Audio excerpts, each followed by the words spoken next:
Zungumza mahali hapa, naitwa mchungaji Joseph Shija Bundala, ni mchungaji kiongozi, na nipende pia kuwakaribisha sana watu wa Mungu. Tuko mahali hapa ni kwa neema ya Mungu. Kesho tuna ibada nzuri sana. Haleluya. Amen. Kesho tuna ibada nzuri sana. Ndio maana nasema napenda nikukaribishe wewe ambaye unayetutazama, lakini pia unayetusikia popote pale duniani. Tunakukaribisha sana ututembelee kwa namna moja ama nyingine. Siku tukipata nafasi ya kuja Dar es Salaam ama mkoa wa Pwani, njoo mahali hapa tumwabudu Mungu katika roho na kweli. Amen. Kesho tuna ibada nzuri sana.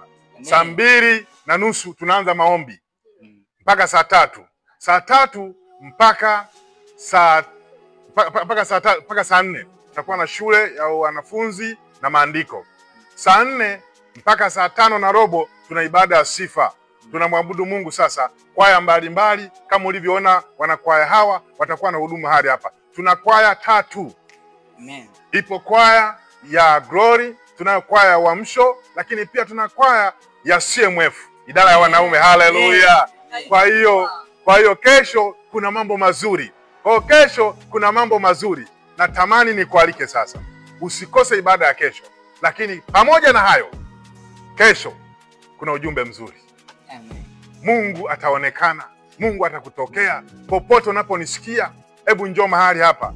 Mungu anaenda kufanya mambo makubwa na ya ajabu. Kama unahitaji, kama una jambo lolote unataka pengine tumshirikishe Mungu, tuko tayari kukuombea. Tutaomba bure pasipo na fedha. Maana kuna mahali pengine watu wanafanya huduma hizi kama vile ni biashara. Sasa sisi mahali hapa tunatumia ile andiko linasema tumepokea bure na sisi tunatoa bure. Kesho saa 3 njoo mahali hapa. Una matatizo sugu ambayo yameshindikana. Pengine una mtoto, pengine unaumwa, pengine una jambo lolote ambalo linakusumbua ndani ya moyo.